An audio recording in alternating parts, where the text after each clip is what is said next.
Good morning, Bill. I just had two here. Going back over the game, I just know you guys prepare for everything, so I'm sure the tempo that the Dolphins started the game with offensively, wasn't any surprise. I was just sort of curious where you saw the problems were with just defensively handling that, because I know that obviously wasn't the way you guys would want to start defensively.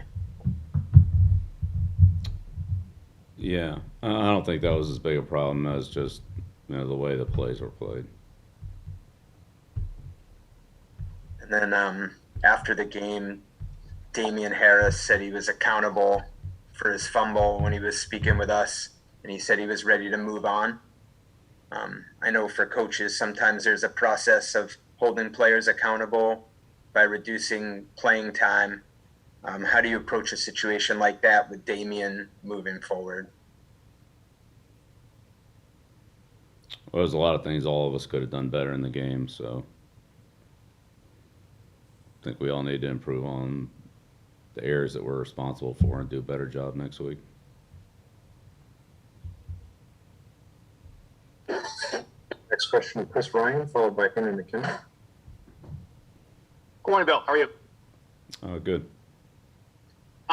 Did you see this as being mostly, execution? I mean, you talked about the effort being where you kind of wanted it to be. Was this just execution across the board, or did you see other issues specifically? Yeah, I don't think I said the effort's where I want it to be. I said I thought we played hard and gave good effort, but there's certainly a lot of room for improvement in every area by all of us. So that's what we're going to focus on. And just wanted to ask about the tight end play as well. I mean, I know you mentioned everyone, meaning everyone, but just your initial impressions of seeing Josue and also Hunter on the field together, and the potential that those two have. Yeah, well, I mean, they're both good players, but I think again we all need to do a better job. There's not anybody that falls outside of that category, so that's what we'll work on.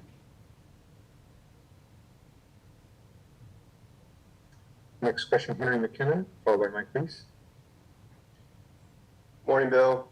I was wondering about Mac Jones, whether after you had some time to look at the film, whether you had a little more, had more thoughts on how he played, particularly, as the second half rolled on, where it seemed like maybe he was finding a rhythm passing.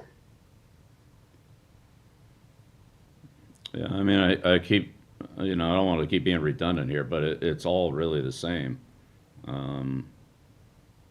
We did some good things in the game. I mean, we certainly had our opportunities, but we didn't do enough in any area to have the results that we want, and so there's a lot of room for improvement for all of us, coaches, players, whatever position you want to name, whatever player you want to name. I mean, everybody did enough good things to give us an opportunity and put us in position, and we were competitive and had our chances, but in the end we weren't able to take advantage of them and capitalize on them. So we all have a lot of work to do in terms of finishing those opportunities and getting the results we want. So I mean, I don't know how any other way to put it. It's the same for everybody. There's no like one player cost us a game and somebody else won the game for us and all that. Like, that's just not what happened. If I could ask one more, Nelson Aguilar was limited all week, and I think he was having some limitations, in training camp. So what does it say about his ability to prepare, that he was able to, contribute in the way, even with those limitations at practice? Yeah, well, I mean, that's the National Football League, and I'm sure that situations like that come up on every team, and we've had them with other players, and we had them with him, and we'll have them. Everybody will have them. So that's part of being a professional and doing what you can do, and not focusing on what you can't do, but preparing for what you can do, and then when the other things fall into place, then you go out and play. So. Next question, Mike Reese, followed by Andrew Callahan. We got our first look of Durant, the offensive tackle who you guys had got from the Chiefs there. I don't even think we had a chance to ask you about him since you acquired him. What is it about him that you guys wanted to work with? And I guess that, yeah, what is it about him that made you want to go get him? Oh, well, we think he'll have a chance to contribute, and he hasn't been here long. We'll see how it goes.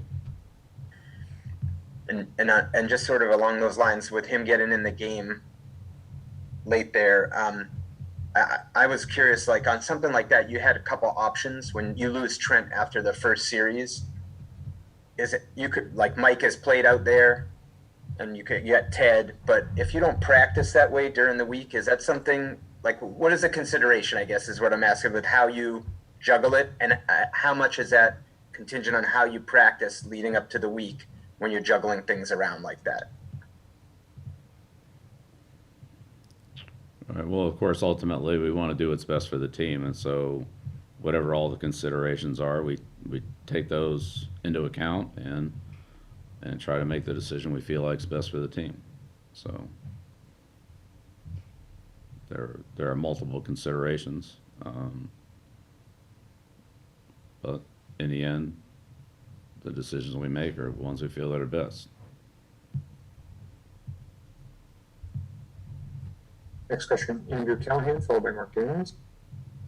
Bill, I wanted to ask you about the kind of shift you made mid-game from running more 11 versus 12 personnel, and I don't know if you saw anything, that kind of drove those struggles when things seemed to open up when you transitioned a little bit more to 11. Was there any commonality there with the success you had going with more with 3 receivers?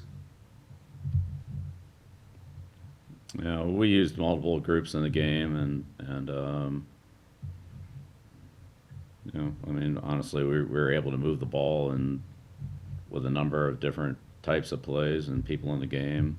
We just didn't result in enough points and enough efficiency. But again, we can hopefully build on the positive things that we did, and if we can eliminate some of the problems and negative plays, then we'll be a lot better off. Whatever group that is, doesn't really matter. One more for me. Just, I know you talked in the past, going way back, just about when you face an NFC divisional opponent you see once every 4 years, is it part of the offseason dedicated to getting more familiar with them, understanding obviously there's a lack of familiarity. Is that true also for divisional opponents like the Jets coming up here when you have a new coaching staff, a lot of new players? Is there a segment of the offseason dedicated to a similar process? Yeah, well, of course, there's limited information this year, so whatever other information we can, games we can study or whatever else we can find out about a division opponent that we play early in the season, then yeah, of course we would try to do that. Next question, Mark Daniels, followed by Michael Hurley. Hey, good morning, Bill. Just on the penalties, I mean, obviously you don't coach players to get penalties in games, but when you have a game like you did, 8 penalties, what adjustments, if any, do you and the coaching staff make to correct some of those issues? Yeah, well, we'll continue to address it. We haven't been a highly penalized team. We don't want that, and hopefully we'll have fewer of them going forward. So hopefully we can do a better job of coaching it, and players have to make decisions. And it's a fast game and there's a lot happening there, but hopefully we can certainly eliminate some of the plays that don't involve that, penalties that don't involve that, and use good judgment on our playing style and make good decisions. Looks like the last 2 questions will be Michael Hurley and Phil Perry. Hi, Bill. I just had another question on the penalties. I was just curious, when a game ends and you see the numbers, 8 penalties, 84 yards, do you see it as a collective, or is there like an itemization, whether it's, mental error, physical error, maybe something, a missed assignment led to a hold on unblocked pressure, things like, is it separated, or is it just kind of one group, 884 too many? Yeah, well, again, there's a lot of different types of penalties that can come up in the game, and, you know, I think there are different points on each one, but, yeah, in the end, it's too many. The ones that are easily preventable, we need to prevent. You know, again, football's a fast game, and, you know, sometimes things happen and are close calls, and that's what it is, but as much as we can obviously play within the rules and not commit unforced errors, that's what we always try to do.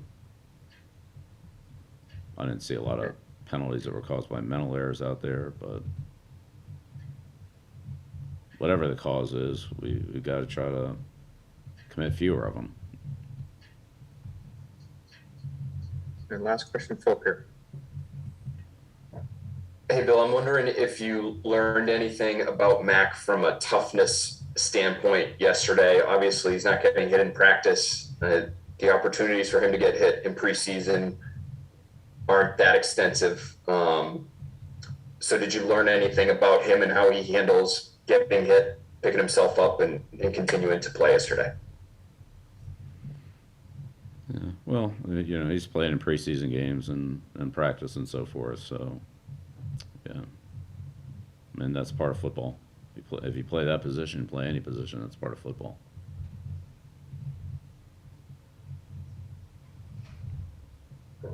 Thank you, Coach. Thanks, everyone. Great, thank you.